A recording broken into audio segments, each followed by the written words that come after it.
नमस्कार। 34 वर्षीय व्यक्ति जिनकी हस्तरेखाओं को मैं यहाँ पर पढ़ने जा रहा हूँ। पहले उंगलियों के फलों को बताऊंगा, इसके बाद पर्वों के फलों को बताऊंगा, इसके बाद रेखाओं के फलों को बताऊंगा और अंत में इनके सभी सवालों के जवाब। सबसे पहले कनिष्ठा उंगली के बारे में बात कर लेता हूँ। ज्ञान की कनिष्ठा उंगली सूर्य की उंगली के प्रथम पर्व तक पहुँच चुकी है। व्यक्ति में बुद्धि की कोई कमी नहीं है। व्यक्ति की अच्छी याददाश्त है। व्यक्ति की अच्छी सोच है। मानसिक पर्व पूरी तरीके से बढ़िया है। यानी कुल मिलाकर अपने डिसीजन लेने में व्यक्ति को किसी की सलाह की जरूरत नहीं है। दूसरा पर्व पर किसी प्रकार की राहु रेखाएं नहीं हैं। इसका मतलब है व्यक्ति को किसी भी प्रकार से जल्दी से आपा नहीं खोता है, जल्दी से क्रोध के कारण अपने काम को नहीं बिगाड़ता है। तीसरा पर्व आर्थिक पर्व पर कुछ माइनस रेखाएं हैं, यानी धन के लिए अच्छी स्थिति नहीं है स्वयं के कमाने की वजह से। आइए बात करता हूं मैं सूर्य की उंगली के प्रथम पर्व से। बीपी का रोग नहीं, कोलेस्ट्रॉल का रोग नहीं, किसी तरीका एक्सीडेंट का योग नहीं दिखाई देता, आंखों के रोग भी नहीं नजर आते। सेकंड पर्वत पर अगर आप राज्य सरकार का किसी प्रकार का सहयोग लेना चाहेंगे, लोन लेना चाहेंगे तो आपको मिल सकता है प्रयास करने पर। थर्ड पर्व यानी कुल मिलाकर पिता का अच्छा खासा सहयोग। यहाँ पर बात करता हूँ शनि की उंगली के प्रथम पर्व के बारे में। स्थायी रोग के लिए अगर देखा जाता है, इसको किसी प्रकार से स्थायी रोग नहीं है। सेकंड पर्वत पर अगर मैं देखूं तो कोई किसी प्रकार के बहुत कर्ज की रेखा यहाँ पर नहीं है या पैसा डूबने के योग वर्तमान में नहीं है। तीसरे पर्व पर अपनी मेहनत के द्वारा अपने परिवार का संचालन करने की रेखाएं यहाँ पर खड़ी हुई हैं। अगली उंगली आपकी बृहस्पति की उंगली है। उसका प्रथम पर्व कोलेस्ट्रॉल, शुगर जैसे रोगों के लिए देखा जाता है, ईश्वर भक्ति के लिए देखा जाता है, कुल मिलाकर घमंड के लिए देखा जाता है। किसी प्रकार का कोई घमंड नहीं, लेकिन सेकंड पर्वत पर ये रेखाएं लगना अच्छा नहीं कहलाता। ये पति पत्नी के बीच में तालमेल में थोड़ा सा कमी लाता है, आपस में एक दूसरे के प्रति विश्वास में कमी लाता है, बस इसको इतना बोल सकते हैं। यहाँ पर थर्ड पर्व यानी संतान का पूर्ण सुख सहयोग आपके पास मिलेगा। आइए बात करता हूँ मैं आपके बुध पर्व के बारे में।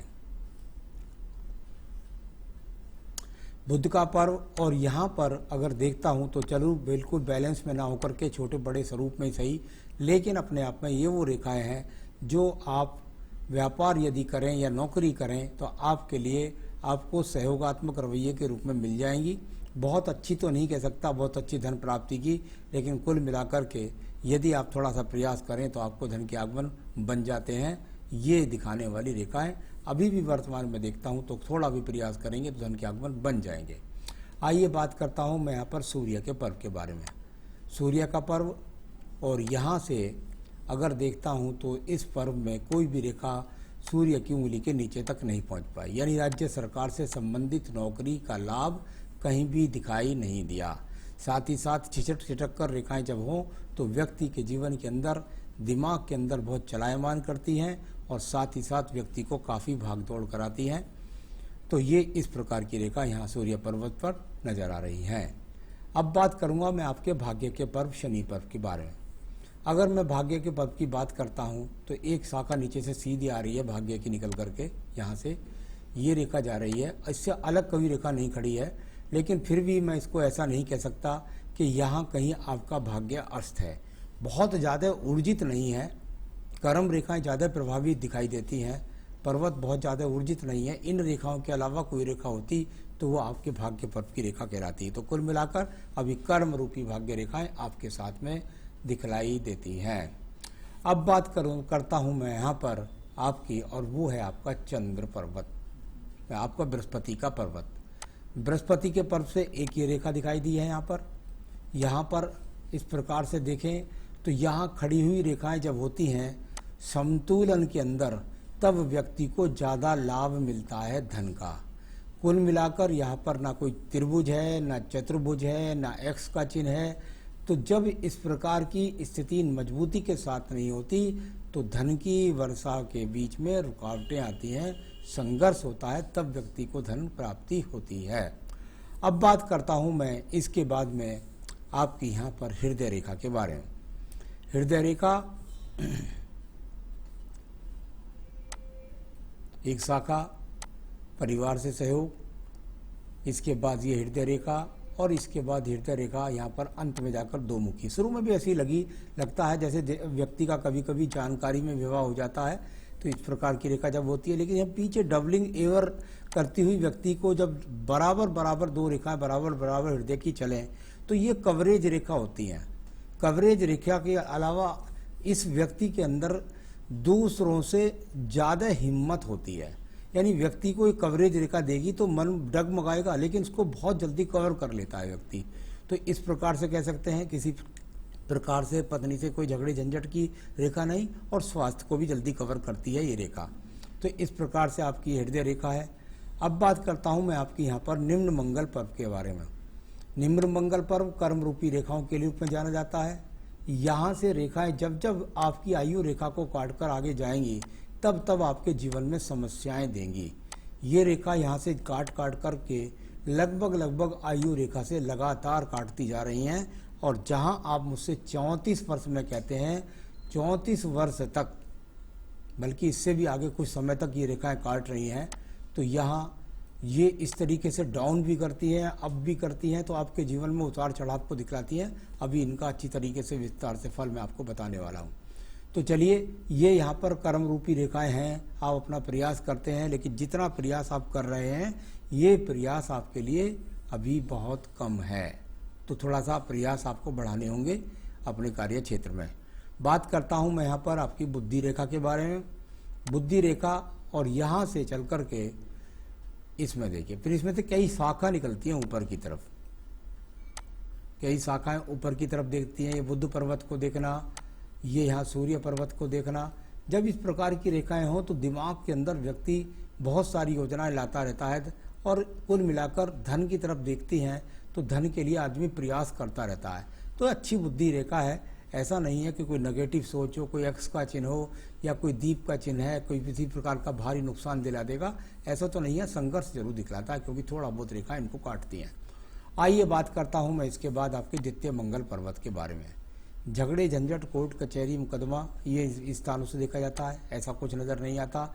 चंद्र पर्वत से बहुत ज़्यादा यात्राओं को देखा जाता है। अभी यहाँ पर बहुत ज़्यादा किसी प्रकार की यात्राएं भी नज़र नहीं आ रही हैं, कोई विदेश से जुड़ने की यात्रा नहीं, और कोई ज़्यादा देश में भी ज़्यादा यात्रा करने की स्थिति यहाँ पर नज़र नहीं आ रही है। अब बात करता हूँ मैं यहाँ पर आपकी एक अन्य रेखा, और वो है आपकी व्यापारिक रेखा, या कह सकते हैं बुद्ध रेखा। थोड़ा सा यहाँ पर ये बुद्धि रेखा से निकल रही थी, कोई मजबूती से नहीं निकल रही है। इस शाखा का संबंध कई प्रकार से हो रहा है। इसमें से एक शाखा निकल करके सूर्य पद पर जाती है, और इसी में से एक शाखा निकल करके ये भाग्य रेखा का स्वरूप बनाती है। इसको बड़ा पूरी तरीके से बताता हूँ आपको क्या है। यानी आपका भाग्य जो बनने वाला है उसके अंदर कहीं ना कहीं सूर्य का इन्वॉल्वमेंट है, यानी आपको सप्लाई जैसी चीज का इस्तेमाल करना पड़ेगा। जैसे आप अपना एक कपड़े का काम कहते हैं और उसको कहते हैं कि भाई जो है इसको कहाँ, ये अगर आप ठिए बंद काम करेंगे तो ये आपका काम नहीं चलेगा। इसमें आपको दूर स्थानों से सप्लाई करेंगे तो आपको ज़्यादा लाभ देगा। भाग्य रेखा दूसरी तरफ लगातार चलती है, और चलने के बाद इसको अगर मैं कहूँ तो कहीं ना कहीं थोड़ा सा उतार चढ़ाव का सामना करना पड़ेगा, तब आपके जीवन के अंदर ये रेखा ज़्यादा आपको लाभ पहुँचाएगी। थोड़ा सा मुश्किलों का सामना होगा, और उसके बाद आप सही तरीके से इसको समझ पाएंगे। तो ये दूर स्थान से संबंध बनेगा, भागदौड़ करेंगे तो जब जाकर आपको इसका लाभ मिलेगा। मैंने 3-4 तरह से रेखा ड्रॉ करके आपको बताई है, तो जिसमें सप्लाई जरूर जोड़ना पड़ेगा। तो भाग्य रेखा कुल मिलाकर है, उसका पूरा लाभ आपको उठाना है, और उसके लिए आपको दूर स्थान तक भागदौड़ करनी पड़ेगी। अब बात करता हूँ मैं इसके बाद आपके यहाँ पर पर्व की, और वो है आपका शुक्र का पर्व। शुक्र का पर्व, और यदि आप देखें तो अभी बहुत ज़्यादा चटकदार रेखाओं से या डॉटेड रेखाओं, ये कि संघर्षरत रेखाओं के साथ ज़्यादा दिखाई देता है। तो कुल मिलाकर संघर्ष है अच्छा लग्जरियस जीवन बनाने के लिए। अभी यहाँ पर एक मंगल रेखा भी छोटी सी दिखाई पड़ती है, ये आपके जीवन में लगभग 38 वर्ष तक जाएगी। इसके बाद आपका सहयोग इसका आपको नहीं मिलेगा।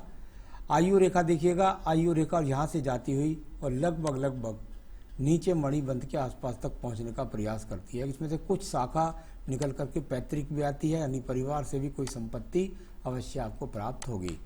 तो ये रेखा हो गई आयु रेखा आपकी लगभग 75-76 वर्ष। तो ये तो मैंने सारी रेखाओं को पढ़ा। अब मैं बताने वाला हूँ आपको यहाँ पर आपके जीवन में ये थोड़ा सा मछली का सा चिन्ह बनने का प्रयास कर रहा है। अच्छा है, अगर बन जाएगा तो जीवन का अंत बहुत अच्छी सुखी हो जाएगा।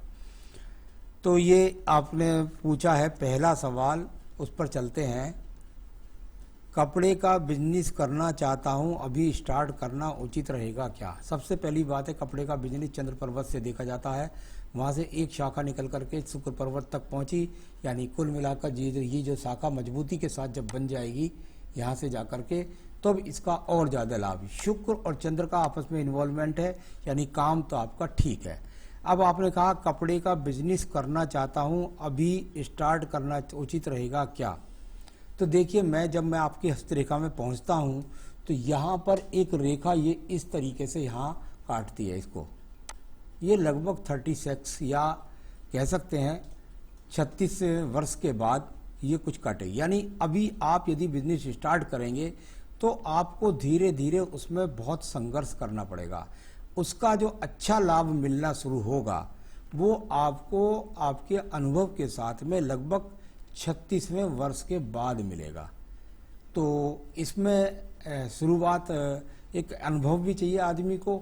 आप धीरे धीरे स्टार्ट इसको कर सकते हैं, लेकिन इसका लाभ आपको जो मिलने वाला है वो लगभग 36 वर्ष के बाद मिलेगा।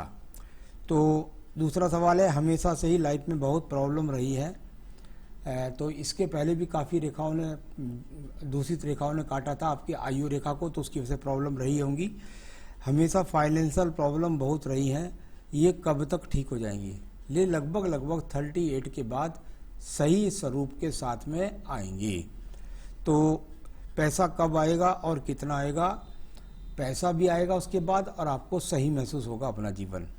फैमिली के फाइनेंशियल सपोर्ट भी उस समय के बाद ही कर पाएंगे आप, 36 के बाद में। और लाइफ में कभी खुशियां आएंगी कि नहीं? अरे क्यों नहीं आएंगी, अभी तो कुछ भी उम्र नहीं है, आपकी जीवन में बहुत खुशियां आने वाली हैं। चिंता मत करिए, आपकी बहुत अच्छी कर्म रेखा भाग्य पर्व तक पहुंची हुई है। आप नित्य काम भी करेंगे और अपने जीवन के सभी आनंद, सभी चीज़ों को अपने आप बना भी पाएंगे। क्या करें आप जो आपको और अच्छी तरीके से आप अपने काम को पहुँचा सकें? सबसे पहले आप संकट नाशन गणेश स्तोत्र, संकट नाशन गणेश स्तोत्र के साथ में आप प्रतिदिन लिंगाष्टकम का पाठ कीजिए। संकट नाशन गणेश के स्तोत्र में लिंगाष्टकम का पाठ रोजाना अपनी पूजा में जोड़ लीजिए। और यदि आप कोई रत्न पहनना चाहते हैं तो यहाँ पर आपको पहनना चाहिए एक फायर ओपल। फायर ओपल आप यहाँ इस उंगली के अंदर पहन सकते हैं। आप चाहें तो हमसे मंगा सकते हैं, हम आपके स्थान तक पहुँचा सकते हैं। बस आप अपने प्रयास को सतत तैयार हो जाइएगा, अच्छा जीवन आपका इंतजार कर रहा है। नमस्कार।